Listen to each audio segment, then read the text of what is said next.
Hey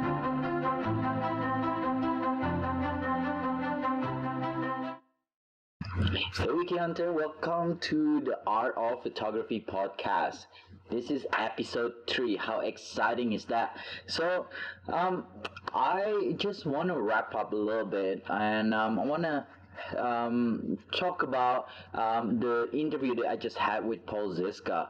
And I really hope that you guys watched that because there was so much inspiration within that hour. It's amazing.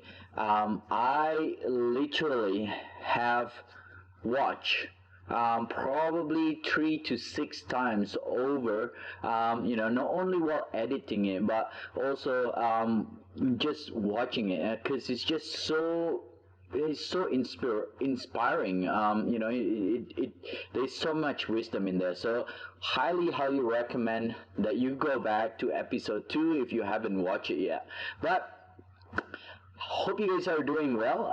And yeah, so I want to talk to you a little bit about that conversation. The way I do this podcast, I actually don't plan about the topic, but instead I talk about the one thing or a few different things that I want to know from the photographer itself. And from Paul Zizka, one of the things that I want to learn and I want you guys to hear was how he captured those those timeless shots, those one of a kind shot that in years time you look back and it will still look fresh. It will those collection, looking back at it, people will look at it and people will know that had been shot by you. In this, especially in the social media era, I think it's really important. And if you're on one of my class, you can see that I emphasize a lot about standing out, about creating something different, something new, something that never seen before. Photography is not just clicking your camera. It's about translating what you see and what you think is beautiful to a form of photography. So I think it's really important that you try to create something that is unique to you, that says something about yourself. I know Paul Zizka talk about this a lot. It is part of our progression in photography. We start by copying others. We look at what others shot, and then we try to recreate that, which is totally fine. And I used to do that. I used to do it all the time, even after I left my job and pursued this full time. But there was a point where I realized that it was actually when I got the result of my from the entry that I submit to the competition, and I didn't get much coming back compared to what I've submitted.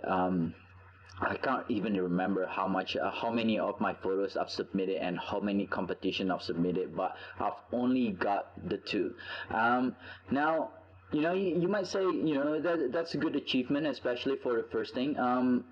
That is very true. I was, looking back, I was very proud of it. I'm actually, looking back, I'm quite happy with it. But at that particular time, you might be able to imagine, I was 7 months into my career. I submit all this photo as a sense. I wanna get I wanna know if I'm on the right track, but I didn't get that confirmation, right? So I was actually really close to quit this journey and go back to engineering.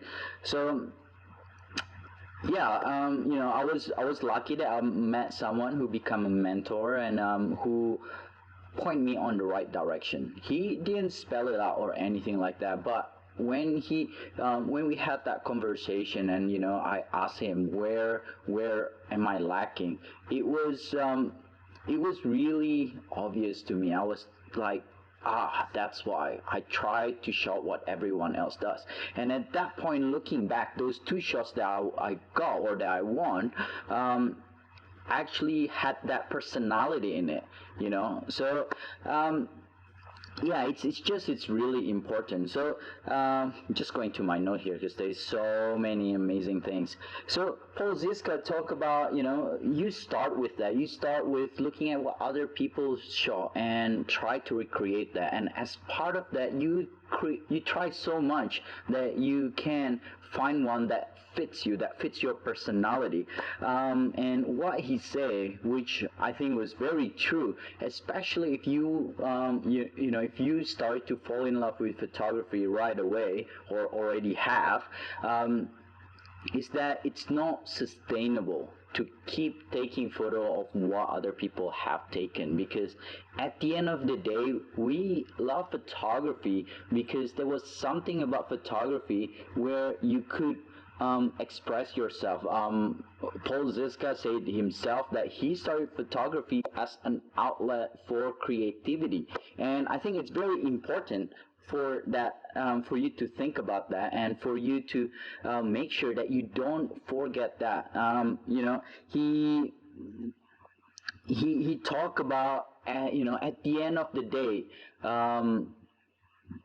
you as much as you want to get that likes and that follow in social media, don't forget to create for yourself. Don't forget to take photo of things that you're passionate about, things that you enjoy taking.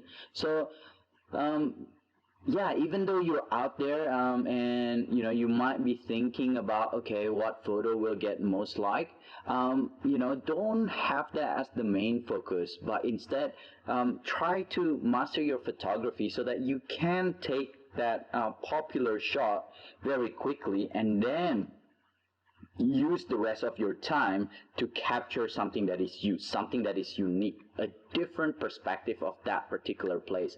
And that is one thing that he really focused on in this conversation. Paul Zizka said over and over again, and I've actually cut that and put it in the front of the podcast, when he said that at the end of the day, if you're happy with your photography, then go for it. You don't always have to think about the number of likes that you're gonna get from it, because at the end of the day, I think if you shoot, or you share your passion, those people who you will draw, those people who can relate to you. So yeah, don't make sure you create for yourself.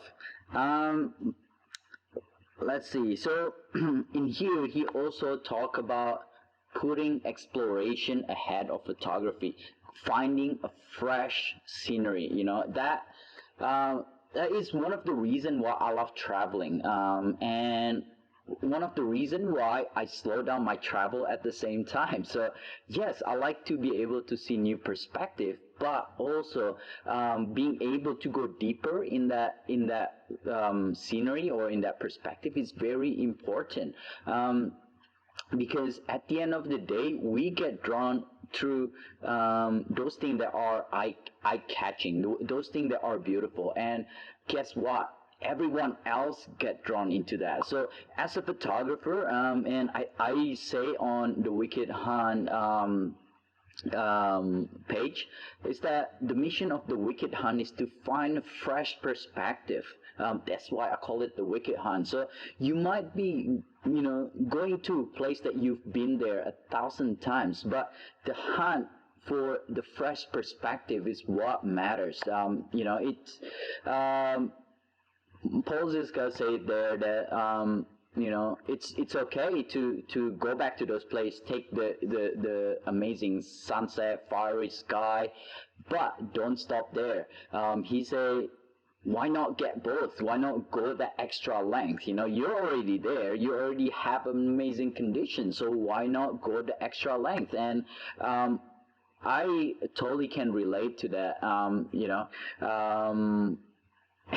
That's probably why, if you travel with me, and for those of you who have traveled with me, you will see how slow I go. I could go to or one place, and I would spend hours on one particular spot, and everyone else is just tired and it's like, okay, let's go, let's see the next new thing. But I feel like I'm not ready to move on yet. I want to see what the different light can change the scenery, how the weather can affect the scenery, the different perspective, the different flow in water.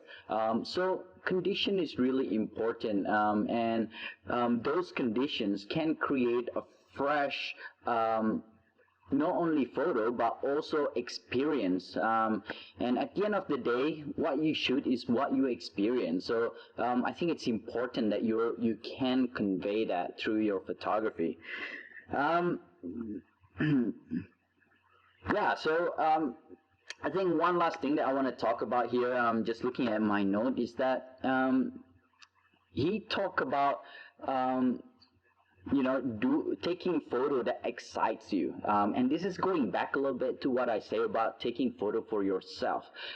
He talked about he's on his early days there wasn't much photo there that represent him, because I believe photography is about expressing yourself, and if you shoot someone else's perspective, then that is not really your photo. You basically copy and pasting it.